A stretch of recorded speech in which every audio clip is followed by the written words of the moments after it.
the importance of this government to promote good trade and the welfare for all New Zealanders, and I totally support it. Thank you. I call Sue Williams, CO.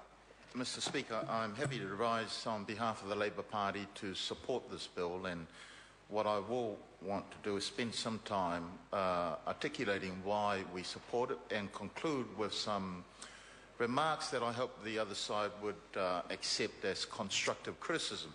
But before doing so, sir, I do want to make mention of an event that took place yesterday because I think I might not get another chance to sort of put it on the record. I was privileged yesterday alongside with my colleague, the Labour Party leader David Shearer, and the Honourable Phil Goff, the Minister of Foreign Affairs, to join with the Governor-General and many other MPs and various to participate in the funeral of the King of Tonga yesterday. And I think it's important, sir, I have a significant number of the Tongan community living in my electorate, and they would want me to express to this House the appreciation that they have, and I convey that to the Governor-General, to the government, ministers, and to all the parties who were present yesterday. It was a huge, strong delegation, which I think signals, sir, the importance of the relationship that New Zealand has on the international arena, but more importantly in this case with Tonga and the Pacific Island nations. We do have close relationship, not only on a personal level, educational, but also on trade. And so I thought it was appropriate that I do so at this particular time. And I do want to place that on record because irrespective of what the outside world might feel about the King of Tonga, the people of Tonga have a high regard for their king, for the late king. And I want to do that so because only today I've been advised by some in the Tongan community that they are complaining to this government, and I've encouraged that complaint to go to the Minister of Foreign Affairs as well as the Ministry of Pacific Island Affairs. And I know it's hard for the government to choose who goes and who doesn't go, but on this particular case, I thought I've asked the Tongan Advisory Council to lay that complaint directly as to why they weren't part of that delegation. So I thought, get it on record where credit is due, place that, but then also make it known to this government about what the intention of the Tongan Advisory Council is intending to do. So those are my comments to preface. As I said, the Labour Party does support this bill. After all, it is a bill that began under the Labour government with the good work of the Honourable Leanne Dalziel.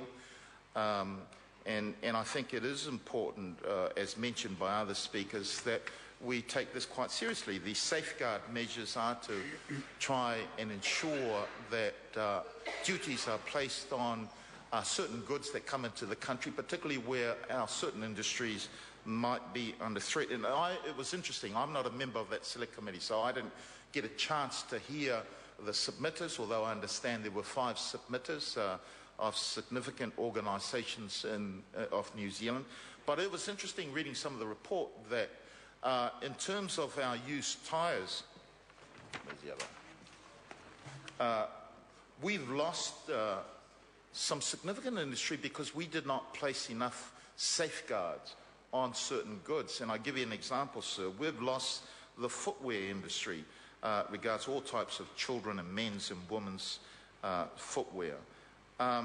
It was interesting that over a 2-year period, when we remove the protections on our borders, the volumes of import in regard to footwear increased by 124% over a 2-year period.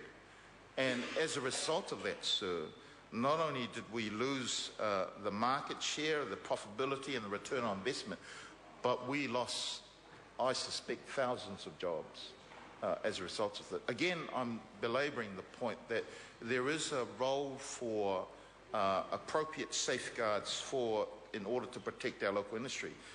It was interesting that I found the men's and boys' underwear, that the removal of the licensing controls over those particular goods allowed for imports to increase by 289% over a 2-year period.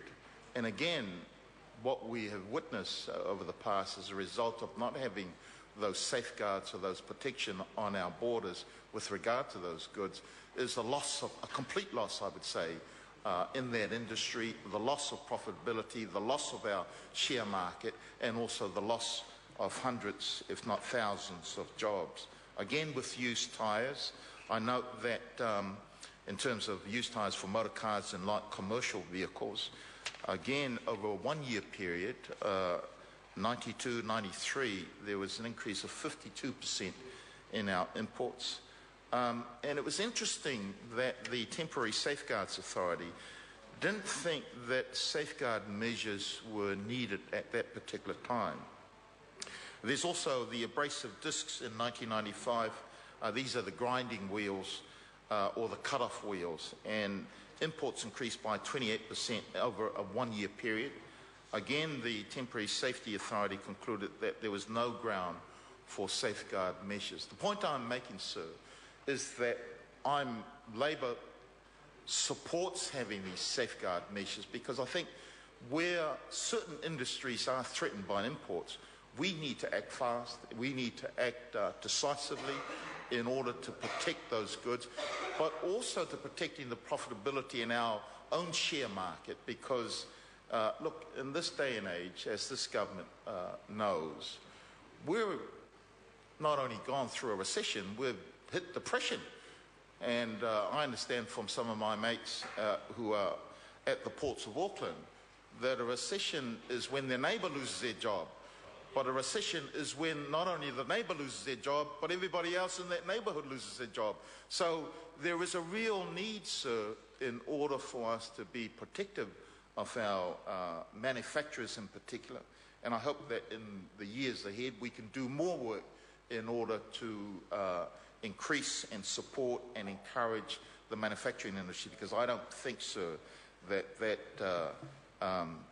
we're really sort of taking the full potential of the manufacturing sector and been able to ensure that there's a deliberate, more determined plan. And I suppose that brings me to my criticism of tonight, sir. And I said, I hope the government does take it by way of constructive criticism. It's taken us almost 4 years, sir, to have this bill come to the House.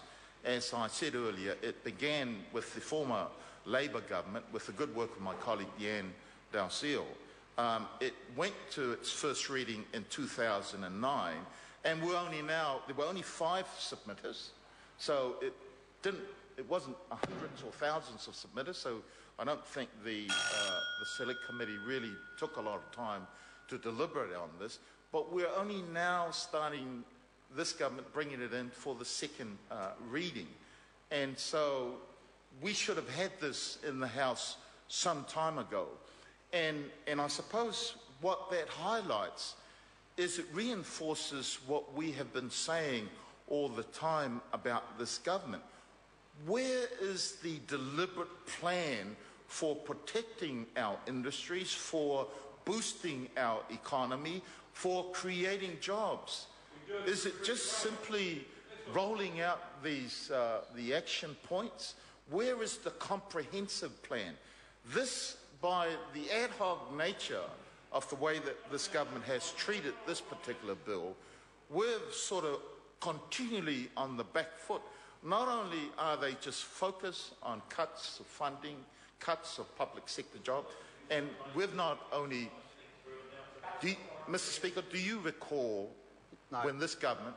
No. This House will recall, sir, when this government first came into power, the mantra for their cuts to public sector was they were capping the workforce. They weren't cutting the workforce. That's right. Today, sir, the public sector have lost over 5,000 jobs across all government departments and other state-owned enterprise. Over 5,000 jobs. I also understand there are over 2,500 jobs still unfilled. And the morale of the public sector is so low at this particular time that I'm hopeful that this government acts quickly. Simply merging government departments isn't going to get us to where this economy needs to get to. We need jobs, and this bill should have been in the House a long, Sorry to long interrupt the time ago. honourable member. His time has expired. Members, the question is that the motion be agreed to. Those of that opinion will say aye. Aye. To the contrary, no. The ayes have it. Safeguard Measures Bill, second reading. This bill is set down for committee stage next sitting day. Call on Government Order of the Day number 4. Building Amendment Bill number 4,